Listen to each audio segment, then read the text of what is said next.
Hi students. Today I want to show you an example persuasive essay that can show you what I'm looking for and what I'm not looking for when I grade your persuasive essays. So the first thing I want to do is show you the rubric. This is going to tell you what I'm looking for when I grade it. So let's take a look at the proficient column. Under claim, this is your opinion on the topic. I want to know that you introduce a precise claim that's arguable. So this is something that people could disagree with. Did you choose a topic that people could disagree with? So I don't want you to choose something that says something like child abuse is bad, because no one will argue with you about that. What would be better is to say spanking is child abuse, because some people may disagree with you. So you want to choose a topic that people can disagree with you on and then take an opinion about it.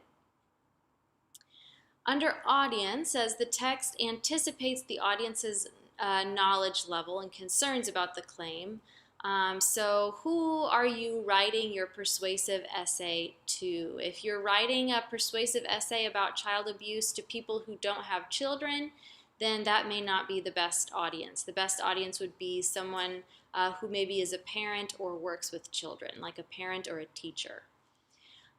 We're going to look at cohesion. So I'm going to look to see that you have transition words that link your paragraphs together. And then I'm going to take a look at the evidence that you use to prove that your opinion is right. Okay, so let's take a look at two example essays. So the question of this example essay is TV good or bad? This can be arguable because some people will say that TV is good, other people will say it's bad. So let's take a look at this example. It says the title is Good to Watch. I'm going to give 3 good convincing reasons for watching television. My first reason for watching television is what's happening to people's life. The second good reason for watching television is you find stuff you don't know about. The third good reason for watching television is your favorite TV shows, for example, Good News and shows about church and singing.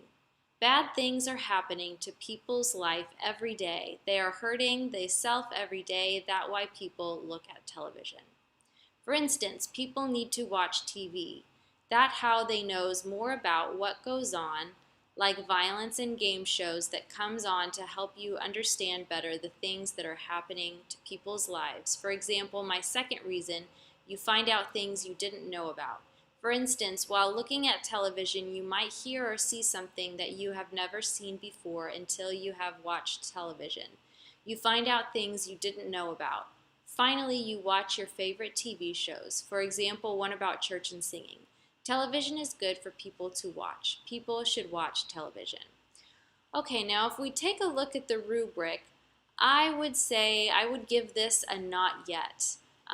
Because there doesn't seem to be an audience awareness.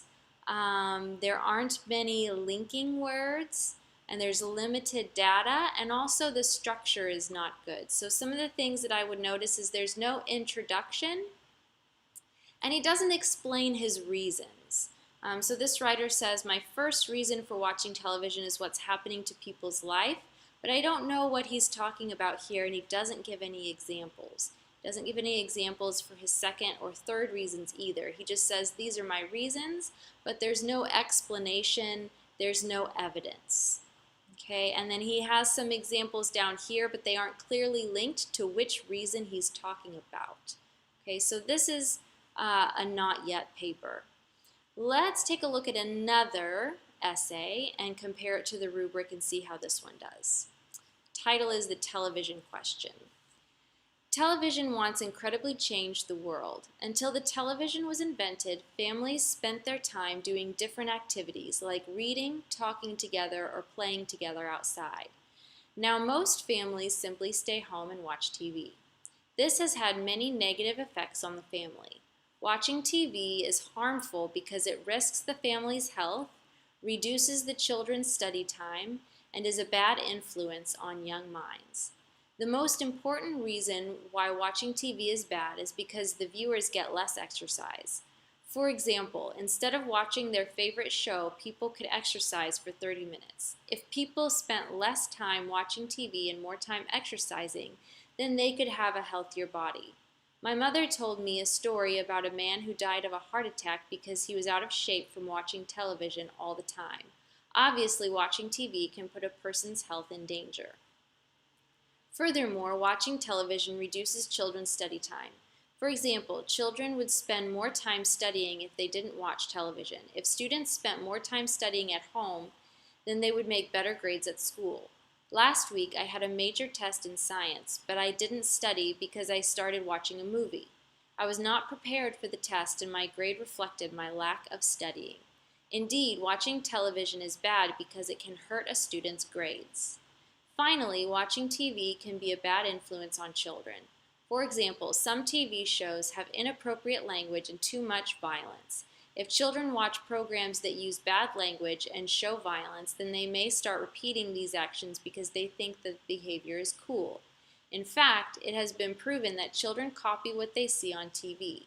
People who support watching TV may say that the solution to this problem is to watch what children watch closely, but this is not a realistic solution. It is impossible for parents to always watch what their children see on TV, so not watching TV at all is a safer solution. Clearly, watching TV is bad for children and it affects children's behavior. In conclusion, watching television is a bad influence for these reasons. It reduces people's exercise time and students' study time, and it shows children inappropriate behavior.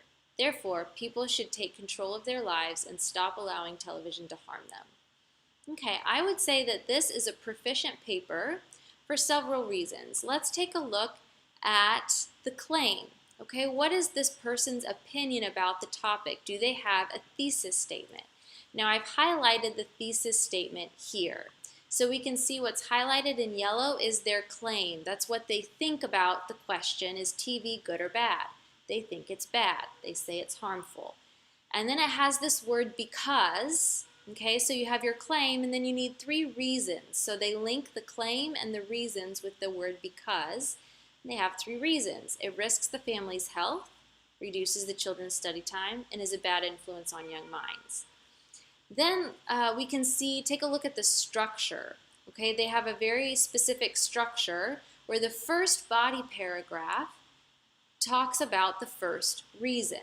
Okay, it risks the family's health. So their topic sentence restates their first reason. The most important reason why watching TV is bad is because the viewers get less exercise. We can see the link between exercise and health. Okay, so it's talking about these same things. And then it backs it up with an example. Okay, here's an example that they've used. Okay, they also have their reasoning after that. Okay, and then you'll notice that at the end they have a concluding sentence that basically says the same thing as their first reason. Watching TV can put a person's health in danger. So we see the idea of health, exercise, health here. It's the same thing. So it's good to repeat the reason as the first sentence of the body paragraph and as the last sentence of the body paragraph. So we know exactly what this paragraph is trying to say. Then this person used a linking word, furthermore. To link, it's a transition word or a linking word, okay? So that is in cohesion. They've used linking words to connect the paragraphs. Okay, we see it here and we see it here and here. And then they did the same thing with this body paragraph. They took the second reason and they made that their topic sentence, and then they included examples and their reasoning. And then they finish it with a concluding sentence. And you can see that with the third paragraph, they did the same thing. We have a transition word, the third reason as the topic sentence, an example, and their reasoning that explains their examples and their reason. They also have, if we go back to our rubric, under development, the proficient says that they address counterclaims fairly. So a counterclaim is what the people who disagree with you would say. we can see here, it says people who support watching TV may say that the solution to this problem is to watch what children watch closely. Okay, so this person is representing what people who disagree with them say, and then they say why that's not a very good reason. It says it's not a realistic solution because it's impossible for parents to always monitor what their children see. So not watching TV is a safer solution. So we see that they say, I know some people will disagree with me because of this reason, but here's why I'm still right. Okay, so they've included, that's in part of the development, they've included counterclaims. And then they finish up their final sentence, or their final paragraph again with a concluding sentence.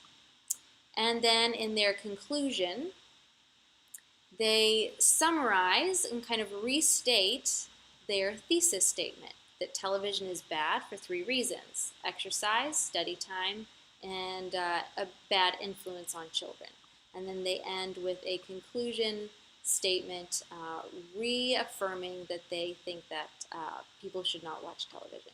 So this, I would say, is a proficient paper. One thing that might make it exemplary is to include some evidence from an outside source, some facts, so that they can use logos. It says, in fact, it has been proven that children copy what they see on TV. Now, they've said proven. To make this even stronger, they should include a direct quote. They could say something like, according to Time magazine, and then they could include a direct quote. Children copy what they see on TV. Let's say that that's something that they read from their source. Then they would include their in-text citation. Okay, and that would make this even stronger.